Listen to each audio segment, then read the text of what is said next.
Welcome back to my channel. Ba't ang puno ng mukha ko?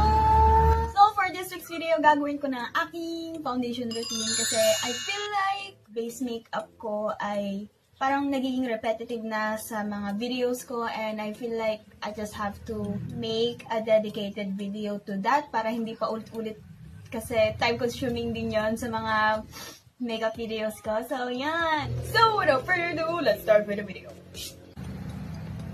So, yun, yung nakikita nyong red na yan yung mirror ko. Kasi I have to have my mirror up close pag nagme-makeup ko. Hindi ko alam, basta I just like being this close to the mirror. So, ayan.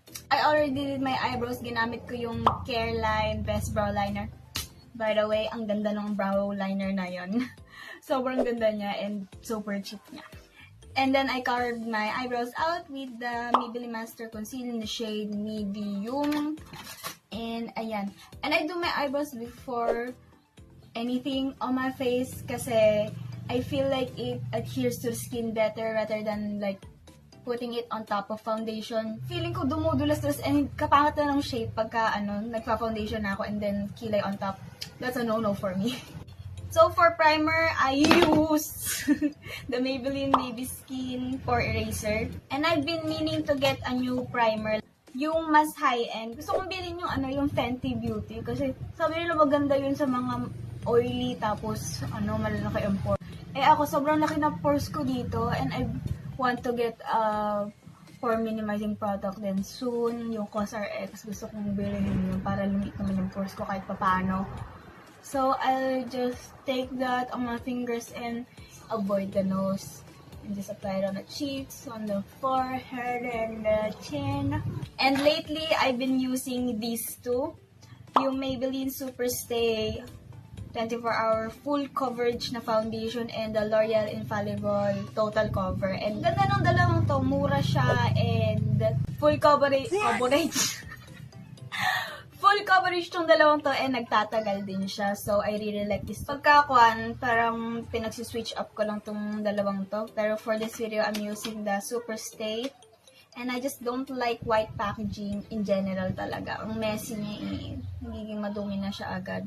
Di ba dati, ginagamit ko yung MAYBELLINE na makeup sponge ko. And I recently got the Real Techniques na sponge. And sobrang lambot nito compared doon as in. Kung kailangan nyo ng as in magandang sponge na sobrang lambot and works talaga and ang ganda ng shape, kuhanin nyo to.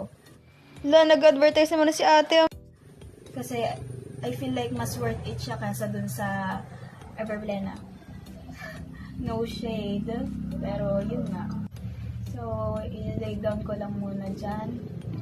And then, use the flat side to blend it. And yung applicator mo naman, it depends on your preference. Kasi, marami sa mga beauty guru na pinapanood ko. Brush yung ginagamit and I don't get how they achieve like a flawless look with a brush. Kasi, para sa akin, sobrang sticky pagka-brush. So, wow. So, I guess, kung magbabrush man ako, gagamitan ko pa rin ng sponge after para mas smooth out. And by the way, I'm using this dry. Tignan yung coverage, diba? As of now, ang gusto kong explore na makeup, like specific makeup product, ay, foundation. Hindi ko alam kung bakit.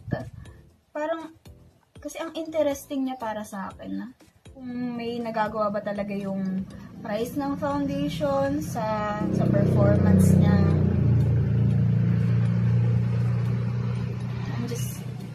I'm just curious. Sobrang full coverage na itong foundation na to. Halos di mo na kailangan ng concealer. Tingnan nyo. Sobrang smooth na ng face ko. Pero, since I'm extra, lagay pa rin tayo ng lagay pa rin tayo ng concealer. So, for concealer, again, I switch it up. I have the Face Shop Conceal Liquid Veil, the Maybelline Master Conceal, Maybelline Age Rewind, and meron din ako yung Fit Me, pero nandun sa makeup bag ko na dinadala ko sa school, pero hindi ko rin ginagamit. Pero for today, I'll just use the Age Rewind. And ito, sobrang mas din nito, kaya parang okay lang for me. Pero, I find it pagka ginagamit ko tong concealer na to, sobrang parang drying siya. Alam niyo yun? And mahal kasi ito, kaya inuubos ko. And blend it out using the pointed end of the sponge. And unahin ko na lang yung ibang parts. Lalas ko yung sa under eyes para mas may coverage pa siya. And then you wanna dab it. Huwag nyo i-swipe. Kasi I find it that pag ginawa mo yon, it just removes the foundation and the coverage. If you pounce it, andun lang lahat ng pigment. And ayun. The concealer face though. And for baking, I'll be using the NICHIDO Final Powder. And ito, gagamitin ko lang sa under eyes ko. Kasi recently, I got the Maybelline Fit Me Loose Powder. And ito, parang, I guess it's still lighter, pero gagawin ko siya pang set ng ibang parts ng face ko. Pero for baking, gagamitin ko itong NICHIDO. And if you don't know what baking is, it's just like making your makeup stay longer. Pero kung dry skin ka, I don't recommend baking. Pero siguro may baking for like saglit lang, as in 10 seconds, mga ganon. Pero kung oily ka, para sa akin, it's a must to bake. Kasi it really like sets the makeup. And ilalagay ko lang siya din dito. You want to put the like baking powder on the places you want to like last throughout the day.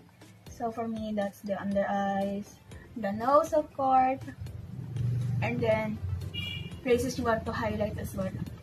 So the center of my face. And don't forget them smile lines because it ain't cute. So, for the rest of my face, I'm using the Maybelline powder. And ito ay shade 25. And itong NICHIDO pala, shade Ivory Glow. So, I'm just like, again, putting it like that. Pero, this time with the brush. Kasi, hindi naman madaling maalis yung foundation ko dito. Sa area na to. Just place it on the areas that we didn't take. I look beautiful. Oh no. And next na gagawin natin, I'm taking a pressed powder or like a pressed foundation. Ito yung Maybelline Fit Me na powder. And I'm just taking a denser brush. Yun kasi para medyo fluffy siya. I'm taking a denser brush and then putting it dun sa nilagyan ko din ng Fit Me na powder. Yung loose powder. Kasi ito, face color ko siya. So, I'm just pressing that onto the skin para it locks everything in place. So, natutunan ko to kay Patrick Star, para siyang hack na you get the color back, yung parang natural color ng face mo and still keep that coverage. So for this video, I'm just gonna use the NICHIDO one and then this brush na parang triangle siya, tapos tapered and fluffy siya, and deep into the highlight shade. And then I'm gonna pack this on top of the baking while swiping it away. And this gives us our color back, but still keeping that highlight. Ayan. May pagka-yellow na undertone tong powder na to eh. So that's why I really like it for setting the under eyes. And then just swipe away the bake on the nose. And then for bronzer, I use the middle shade. Kita nyo naman, sobrang love ko. And then a fluffy angled brush. Kasi ito parang mas madali mo mahanap yung cheekbones mo with this brush. And when you apply the product, mabablend mo rin siya agad. That's why I use this. So, what I'm doing now is I'm bronzing up the face, giving it warmth.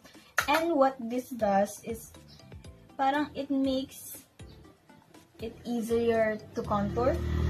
Kasi, pag direct na dark shade agad yung nilagay mo, parang nakikita mo ang harsh niya. Pero, with using this technique talaga, mas makikita mo na mas smooth. Mas smooth yung paglagay mo ng contour mo. So, just under the cheekbones,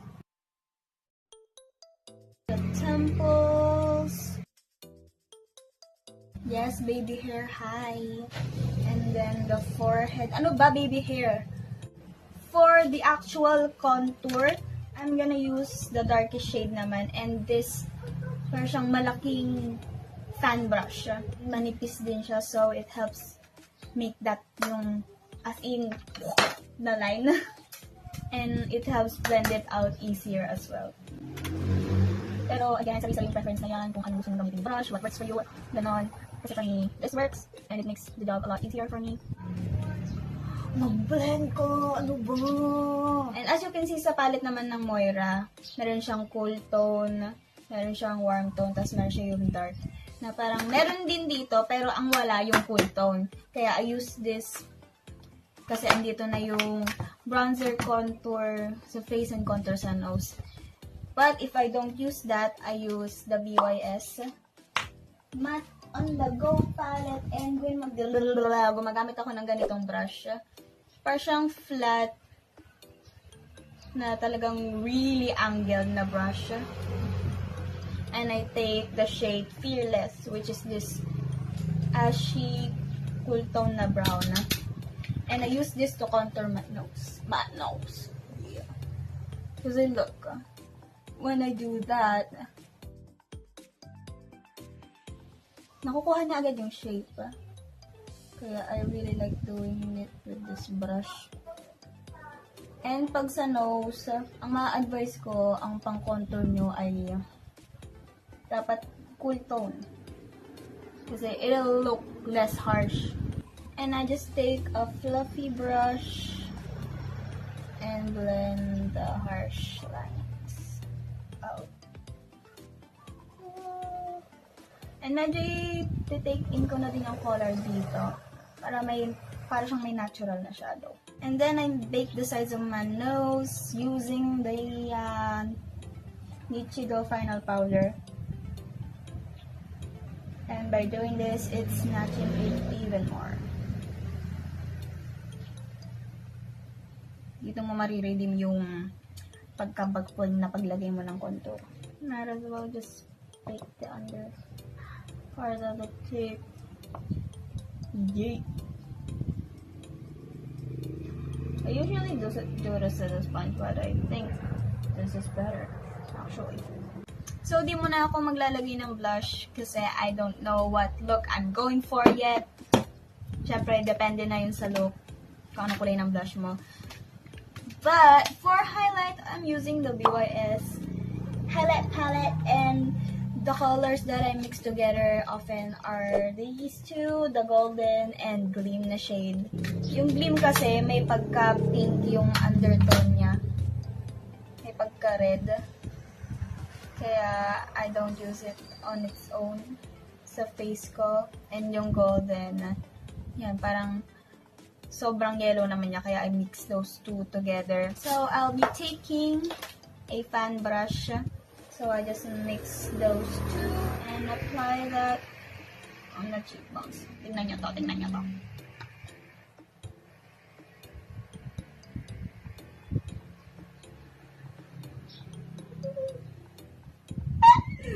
Do you see that? Oh my god. Beautiful. This is why I don't have friends. And apply it to the temples as well, and then connect the two. Yay! On the brow bone. Yay! But this actually depends on my makeup look. Like, what I use, what color I use, because I do use these. Now I'm just gonna wipe off the bake. Look how sharp that is. Whoa. How the ones on the side of the nose. Look how snatched my nose is. Oh my god. I'm not a professional, okay? I'm not a professional. I don't have a degree or anything. I just learned makeup and do it by myself. For the highlight on the nose, I'm gonna be using... Okay, let's just mix it. And I just use my finger. You know why? Because you control where it goes. So I just make a dot on the tip, like that. And then, I don't connect it. I just leave a little space and go straight up. and then blend it out. Do you see how skinny my nose looks? Like, look at that. Like, I can't even breathe.